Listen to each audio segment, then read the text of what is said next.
General Hospital shocker. Willow discovers everything. Her mother and Drew betrayed her.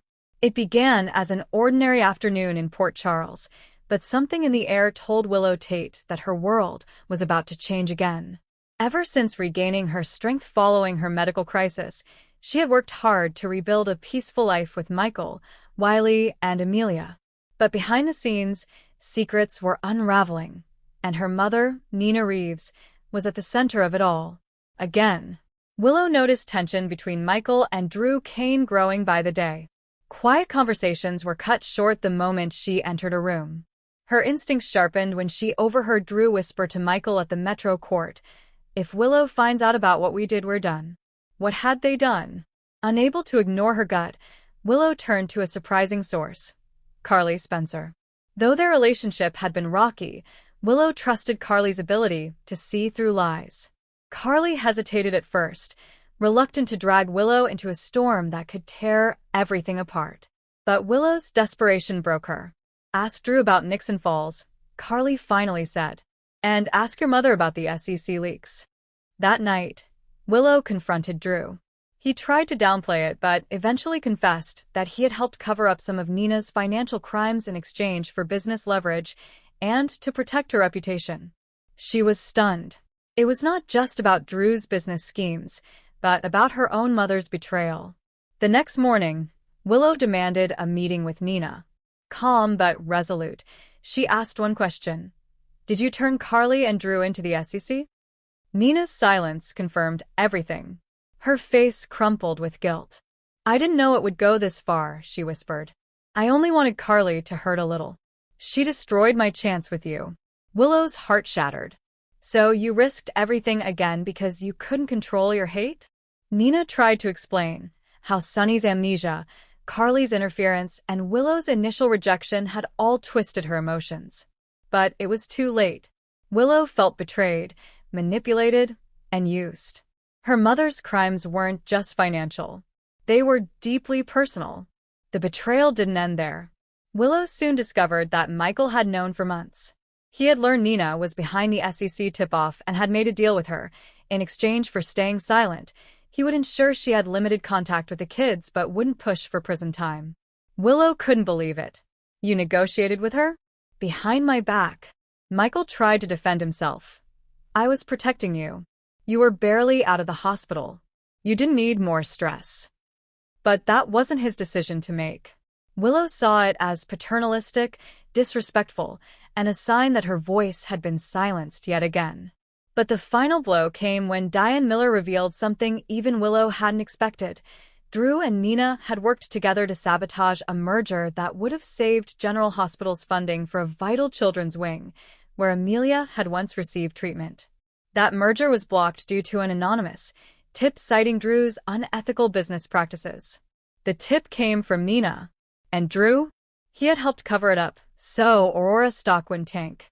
Willow felt physically ill. Her daughter's future had been jeopardized by her mother and a man she once trusted like family.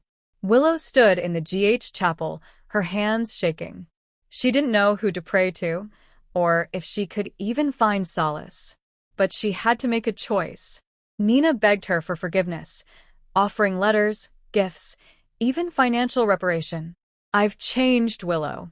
Please don't cut me out again." But Willow, for once, chose herself. "You keep saying you've changed, but your damage keeps changing me." As for Drew, Willow gave him a cold stare. "You're not the man you pretend to be. And I don't want you near my kids." Michael tried to repair things, but his deception had dug a grave between them.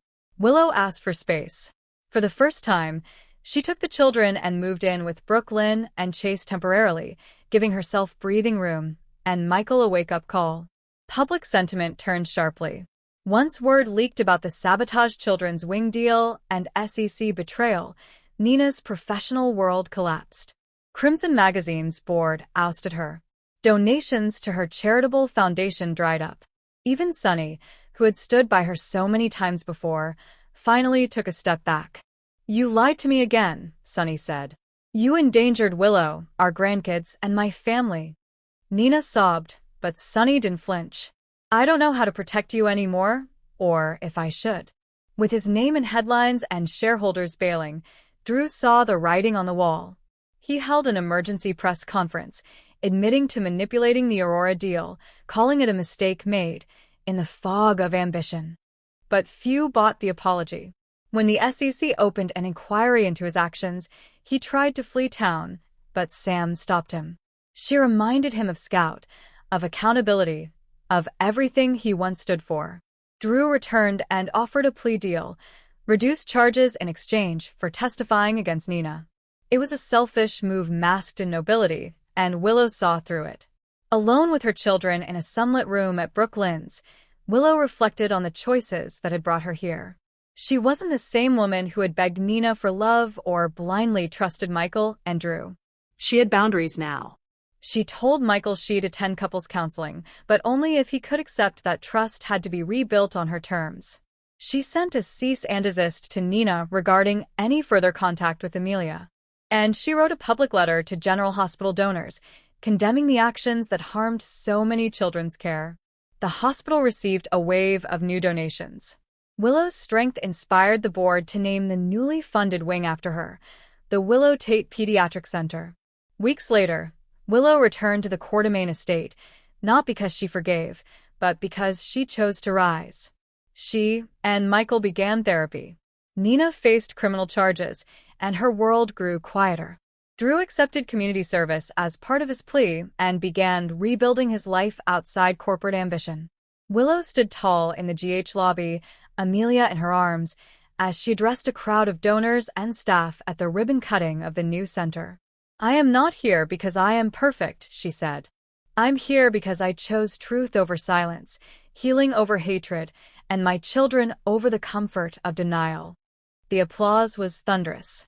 But for Willow, the real victory was the silence that followed, the peace she had earned, and the voice she had reclaimed.